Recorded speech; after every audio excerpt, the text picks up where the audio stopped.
in the Shar Bitachon. How if Hashem wants, He could give you parnasah any way possible. Hashem has many ways. Like Eliyahu Navi, how Hashem gave him Uber Eats. Remember? Hashem brought him with the ravens brought him bread, and he was sleeping in the forest. The angels woke him up and gave him tort and water, and Hashem delivered to him in the middle of nowhere. So you see that Hashem, King Ahab said, kick him, he ran away. Let's say he's going to die. He's not going to be able to have food in the wilderness. And look how Hashem provided for him regardless. Udvar Ovadyahu im Nevi'im. You could also learn from the story of Ovadia with the 100 prophets of Hashem. What happened? Right? During the same famine, King Ahab wanted to kill all the prophets of Hashem. And they went into hiding in caves. So what did they do? Since food and water was very scarce, there was a famine. So with the prophets, they couldn't come out of the cave because they were going to get killed by King Ahab. At the same time, they didn't have food. So what they do? So Shamar ve'achab b'nevi'ei Hashem 100 ish 50 ish b'ma'ara v'chalkelem lechem v'mayim. And Ovadia, the prophet, really Ovadia was a ger. Ovadia was a convert from Edom. And he became a prophet. He became a Navi. He was a Sefer Ovadia in Tanakh. So what did he do? He had 50 prophets in one cave and 50 prophets in another cave, and he had to feed all of them. How am I going to feed all of them? And what? He gave them food and water. Hashem gave him a miraculous way to feed them. How? There's a famous story with his wife, right? Ovadia's wife, where she had a little bit of oil in a little jug, and Elisha told her to pour it into, get as many pots as you can. Fill up the whole house with pots and pour. And it was like Baba Sali, she was pouring nonstop. It was filling up all the pots. And like with this, she was able to sell all the oil and feed everybody. So you see that if Hashem wants, He can make a person a parnasah no matter what. Okay. And it says, "V'amar kifinim rashu ra'evhu, dorshei Hashem lo yechasu kol tuv." Pasuk Tehillim says, we say this every day. Young lions may want and hunger, but those who seek out Hashem will not be lacking any good. Right? The ones who fear Hashem, they'll never be missing what they need. So the young lions, they go in the tundra, they go on the fields, and they're hungry and say, what are we going to eat today? So what are we going to find? They go and it's like a guy who goes in the shuk, he goes at work. So who's the next customer? Where am I going to get my next money from?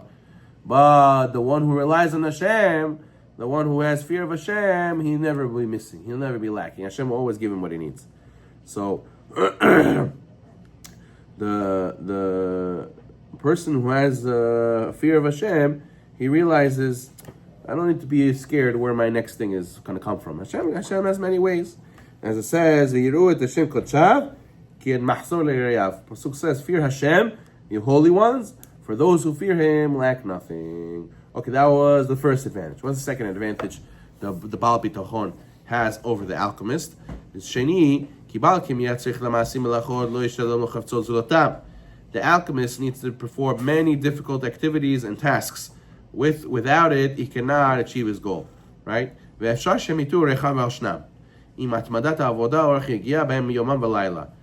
a guy who's an alchemist, what does the alchemist do? He takes silver, turns it into gold.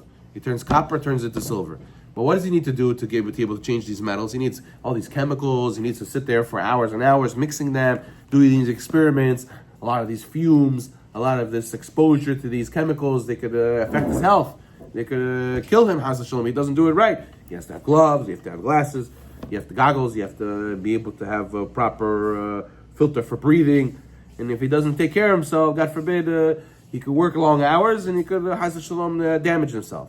But a person who's botech b'Hashem, b'bitcha mipegayim v'libo batuch mitzoraot, chol asher yenu met Elohim, yeh lo sason l'simcha, v'torpo ba lo menucha v'shkit v'shalva.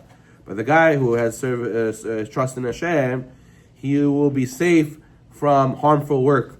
And he has no worry that Hashem will save him from any troubles. And also, even if he goes through suffering, he'll accept it with love. He'll be calm, serene, and tranquil. A person thinks, what parnasah should I do? It's a very good question, very interesting question. What field should I go into, Rabbi? I'm 18 years old. I don't know what should I get into. You should know Hashem can give you parnasah any way possible. He has many ways to give a person parnasah. So which way should I do? You should really choose the way that you like. You have to fulfill the curse, by sweat on your brow you will eat, right? So might as well do something you like, do something you enjoy. That way you have patience for it. That way you're willing to do it every day. But people say real estate makes money. And people say the stock market makes money. And people say jewelry, or being a barber, or a doctor, or a lawyer. Maybe I should do all. Everybody says these are the lucrative business endeavors. You should know that Hashem can give you parnasah any way. You want to sell tomatoes on the corner and open a grocery store, Hashem can make you a millionaire with like that also. If a person wants to, go to college and be a professional, Hashem can give you parnasah also that way. There's not only one way to make parnasah. The whole thing is, you should choose something that's safe. Don't do harmful activities as work. Don't expose yourself to danger while you're doing your job. Right? Some people's jobs, very dangerous jobs. And also, you should choose a job that you like, that you have motivation for. Because anyways, Hashem can give you that way or that way. It's all up to you how you want to fulfill the curse of Adam Rishon. By the sweat of your brow you will eat. So therefore, he says, and a person who has bitachon in Hashem, he won't take a job that'll be dangerous. Plus, even if Chas v'Shalom something happens to him, he'll accept the HaLevavot because he knows everything's from Hashem. As it says, in lush meadows, he lays me down. Beside tranquil waters, he leads me. Right? The guy who has bitachon in Hashem, when he goes to work, he feels like he's in tranquil meadows. He's in the tranquil waters. He's not nervous. He's not anxiety. I know that I do my shadut, Hashem's going to provide, Hashem's going to do the rest. What's the big deal? Why do I have to be so nervous about? A person who has no bitachon, he has a lot of anxiety. Even if business is going well, he's still thinking, I don't know, who said maybe business is going to be bad now? Who said it's going to stay good? Who said, I don't know. He's always going to be thinking something, even if things are going well. The guy who has bitachon, even if things are not going so well, he's not nervous, he's always tranquil. And we'll do one more. The third advantage is the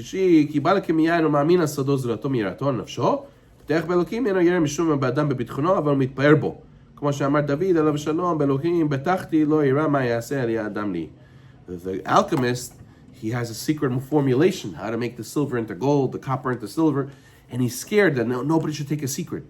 Some people have a business, they have a special supplier, and the supplier gives them good prices. And nobody knows about the supplier. That's why he has an edge on everybody else in the market. So what happened? He's scared that nobody should find out where I get my supplies from. Where the guy asks, where do you get your supplies from? One guy, I have somebody, a different country, doesn't matter who. You don't need to know. So he's scared to reveal the secret because then he's not going to be able to make money anymore, right? Or let's say there's this guy, he has a restaurant. They have a very good burger. They have a very good product. And they want to know what's the secret ingredient. Why does it taste so good? I don't want to say, it's a secret. I don't want anybody to know. If people start finding out, they're going to copy it, and I'm going to lose my parnasa. So that's the alchemist. The alchemist doesn't want anybody to know how he makes the copper to silver, because then he's going to lose his job, right? But a person who has bitachon in Hashem, he's not afraid of anyone. And the opposite, he's proud of his bitachon. He says, in God I trusted, and I shall not fear. What can man do to me? So a good person, obviously a person doesn't have to share his secrets, but he's not going to be nervous to hide his secrets. Even if the other guy finds out, so what? If I'm supposed to make, Hashem's going to make me make. It's not because I have a secret nobody knows. That's the only reason I have parnasah. No, you have parnasah because you deserve it, because Hashem wants to give it to you. If you didn't want, you could have the biggest secret in the world. It doesn't make a difference. If Hashem doesn't want you to have, you won't get. So therefore, the person who has bitachon Hashem, he's not going to be nervous if a secret gets out. So therefore, we should only be fearful of who? Not fearful of the competition. Fearful of Hashem and bitachon Hashem. Trust, not your secret. Trust Hashem. Baruch Na'ala.